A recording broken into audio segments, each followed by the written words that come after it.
All right, we're going to get started with the elements of art. In order to move on to the principles, we need to all make sure that we understand the elements of art and that we understand the same thing. We're going to start up here with line. Line is one of the elements of art. And what I want you to do is draw any kind of line that you can think of. So go ahead and start drawing vertical lines, diagonal, horizontal, zigzag, broken lines, curvy lines, anything that you can think of, thick or thin, just to identify that you understand what a line is. I'm assuming most people really understand lines. Line segments, that's what we're creating here, have a beginning and an end, like any of the ones that I just drew. When we're moving down to shape, shape has two different forms, freeform and geometric, two different names of shapes. Freeform, another word for that is organic. You might have a teacher that might have called it organic. When we are drawing a freeform image, you are drawing something that might not have a name. So for example, this is kind of a blob. It doesn't have a name. We call that a freeform shape. But if I draw something like this, we might identify that as a heart. Well, now I have a name for it. So that definition doesn't work all the time. A freeform shape or an organic shape is a shape that comes from nature. Typically, you're going to see more curvy lines, but not all the time. A geometric shape is a shape that comes from a mathematical, it's a mathematical shape. So, for example, a circle, triangle, square, rectangle, octagon, pentagon, all the gons basically, parallelogram, trapezoid. Any of these shapes are considered to be geometric, mathematical shapes. Moving on, we have form. When we're talking about form, in this class, we're talking about something that takes up space. So it can be something that physically takes up space, or it can also be something that looks like it takes up space. So here I'm going to draw a cylinder. I'll start with a circle, two lines down, more of an oval, two lines down, and a curved line down the bottom. If I want to make it look more like a cylinder, I'm going to add shadow on the side, lighter shadow in the middle, and I might even have it cast a shadow down onto the space below.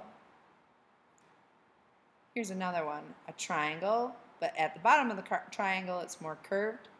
When we add the shadow, it goes from dark to light, and it's casting a shadow that makes it look like it has form. It's taking up space. One more object that is easy to draw is a cube. Again, adding the shadow on it, maybe doing some lighter shadow here, casting a shadow off to the side.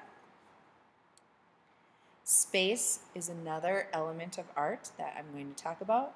We're going to talk about three different kinds of space: size and placement, overlapping, and positive and negative space. We're actually going to start with this one right down here. If I draw a tree, I'm going to draw a lollipop tree because we're taking notes. I'm not really worried about how the tree looks. But a nice big tree like this, and then a little tiny tree like this. I draw a line back here that kind of goes like this, the horizon line. What I'm doing is I'm changing the size of the objects and I'm placing them differently.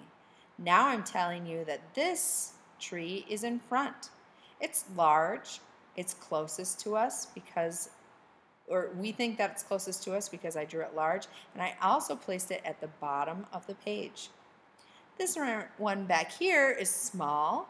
It's up on the horizon line, and therefore it's far away. That's what our eyes are telling us because of the size and the placement of our objects. That creates shape in our artwork, or space in our artwork. Now we're moving on to overlapping. If I draw a shape and then I draw another shape next to it, but you can't see the entire shape, you know that this one is closest to us. It's an artist's trick of showing space in your artwork. positive and negative space, when we're talking about that, I'm going to divide this section right in half. In each section, I'm going to draw a simple shape. The positive space is everything inside the shape,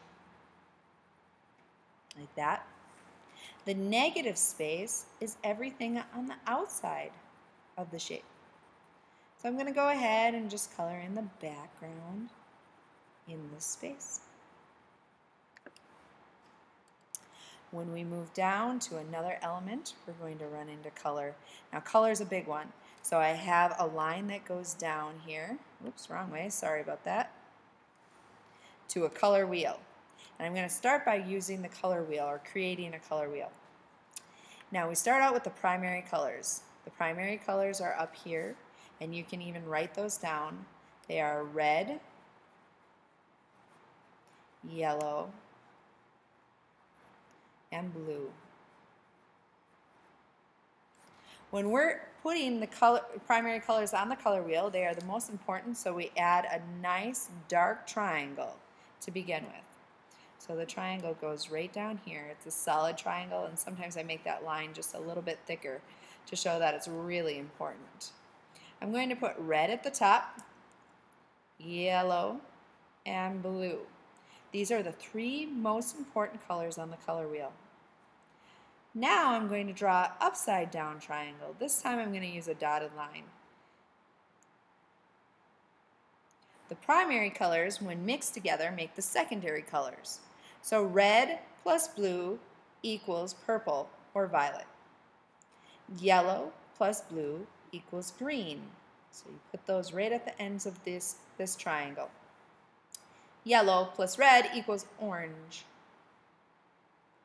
Now if I take a primary color and mix it with a secondary color, I end up with another color that's called intermediate color. So red plus orange equals red-orange. Yellow plus orange equals yellow-orange. If you want to be real picky about it, you always start with the primary color first, and the secondary color, guess what? Second. Blue-purple or blue-violet, red-purple or red-violet. This is a nice simple color wheel, and this is going to help us all be on the same page for at least our beginning projects.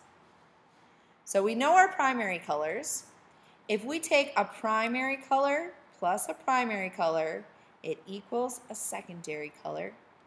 And the other math equation down here is if we take a primary color plus a secondary color, it equals an intermediate color.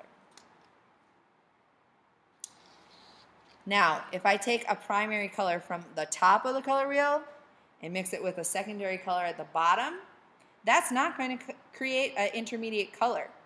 These are actually complementary colors. So you need to make sure that the primary color and the secondary color are next to each other on the color wheel. Value. Value in art means how light or how dark something is. So I'm going to use hatching and cross-hatching to explain this. If I create a value all the way across, medium value, and then I cross-hatch it, it creates a little darker value. And then I cross-hatch it again, darker, and cross-hatch it again. Notice how our values are going from very, very light to dark. We're changing the value. The last element that we're going to talk about today is texture. There's two different kinds of texture that I want to talk about. One is called visual texture, one is called tactile. Visual texture is texture you can see. So if I draw something like this, you think, oh, that looks nice and fluffy. But if I draw something like this, you think, whoa, that looks spiky or pokey. But if I actually touch it with my finger, it's not going to feel like either fluffy or pokey. It just feels like paper. But my eye is telling me that it feels a certain way. So this is texture we can see. Texture we can touch is called tactile texture. So texture that we can touch is tactile texture. Put a little hand here. A lot of times we have tactile texture when we're working with ceramics or pottery. Something that we can touch and actually feel. That's the elements that I need you to know before we move on to the principles of art.